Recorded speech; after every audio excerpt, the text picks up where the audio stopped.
Learning a new language, especially one as beautiful as Portuguese, isn't some special talent you're born with.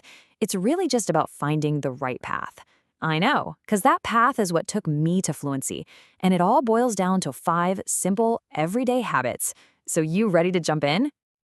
Yeah, does this feel a little familiar? When I first started, this is exactly how I felt. Like I was staring up at this giant mountain of words and grammar rules, and it just seemed impossible. But what I figured out is you don't have to conquer the whole mountain in one go. That's it right there. The whole secret is to stop thinking of it as this intimidating climb and start seeing it as a journey. It's not about some giant leap to the summit. It's about all the small, steady steps you take along the path. So, let's walk through those steps together. This is it. This is the roadmap that worked for me. 5 simple habits that kind of build on each other and create some real momentum. Let's get started with the absolute foundation, the very first habit. Okay, so habit number 1 is all about those small daily steps. And honestly, this is the most important one because it completely changes how you think about practice. And this slide, well, it says it all. We all know that feeling of cramming for hours once a week, right? Forget that.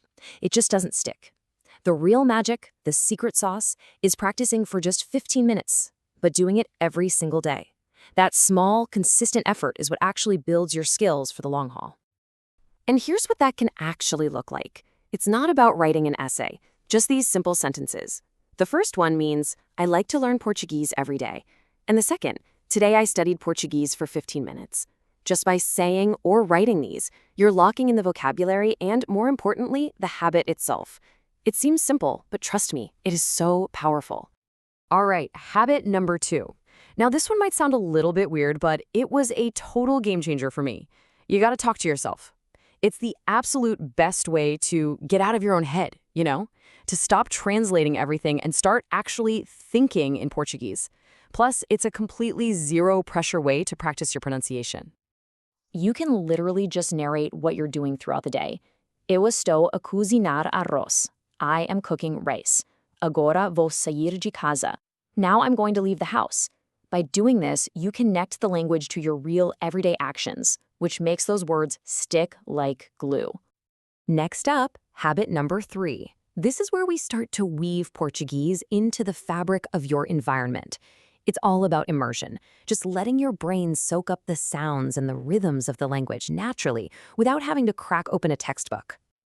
And the best part is you don't have to move to Brazil to do it. Look how simple these are. Change your phone's language. You already know where the buttons are, so you'll just learn the new words through context.